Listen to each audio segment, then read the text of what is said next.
Trump slams White House protesters as just there to cause trouble as D.C. mayor defends city. After a night of protests and racial unrest in U.S. cities, President Donald Trump used Saturday morning messages to declare himself safe inside the White House, lash out at a Democratic mayor, and raise the prospect of another demonstration with his supporters later in the day. In a series of tweets, Trump commended the U.S. Secret Service for protecting him inside his fortified mansion on Friday evening as protesters gathered outside over the death of George Floyd. The president suggested that dogs and weaponry were waiting inside the gates.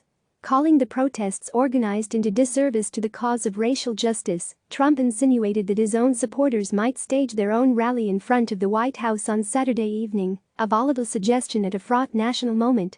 In his messages, Trump did not seek to lower the temperature or console Americans who find themselves facing parallel health and racial crises. Great job last night at the White House by the U.S. Secret Service. They were not only totally professional, but very cool. I was inside, watched every move, and couldn't have felt more safe, Trump said on Twitter. The president on Thursday had used the threat of police retaliation and military intervention in Minnesota, where protests turned violent and destructive, saying on Twitter that when the looting starts, the shooting starts. Trump's tweets on Saturday also invoked imagery tied to brutal civil rights-era police tactics. The Secret Service let the protesters scream and rant as much as they wanted, but whenever someone got too frisky or out of line, they would quickly come down on them, hard. Didn't know what hit them, the president wrote.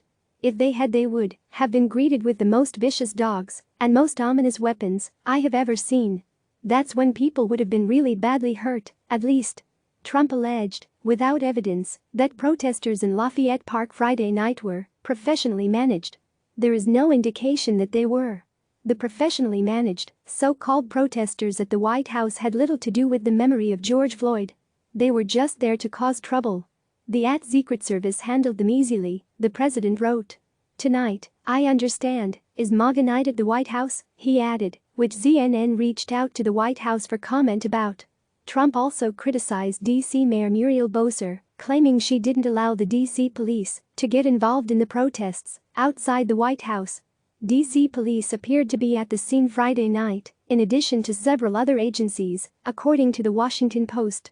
Bowser responded to Trump on Twitter Saturday, saying that the D.C. Police Department will always protect D.C. and all who are in it, whether I agree with them, such as those exercising their First Amendment right, or those I don't, namely, @Realdan Trump. The D.C. mayor said, while Trump hides behind his fence afraid alone, she stands with people peacefully exercising their First Amendment right after the murder of Floyd and hundreds of years of institutional racism. Protesters clash with Secret Service outside of White House. Floyd, a 46-year-old African-American man, died this week after pleading for help as a police officer used his knee on Floyd's neck to pin him, unarmed and handcuffed, to the ground. His death has ignited protests across the United States.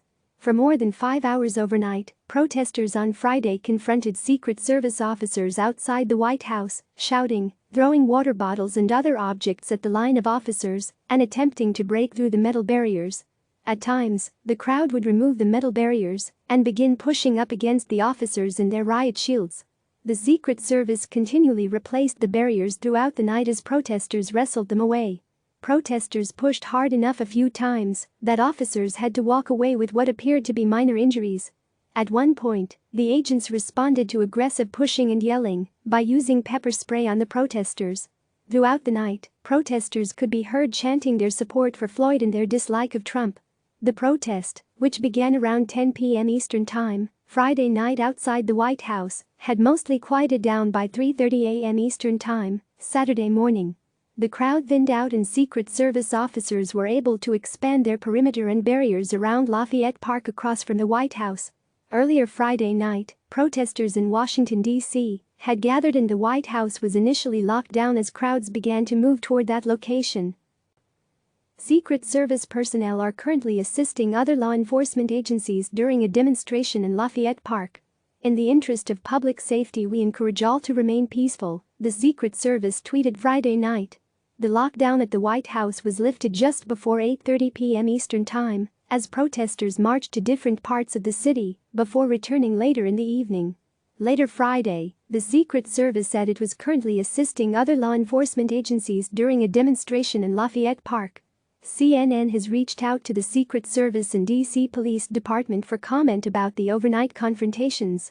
CNN's Dave Brooks, Jay McMichael, Jake Schuer, Wayne Cross, Veronica Straculercy, Nikki Carvajal and Nikki Robertson contributed to this report. Click subscribe to receive the latest news.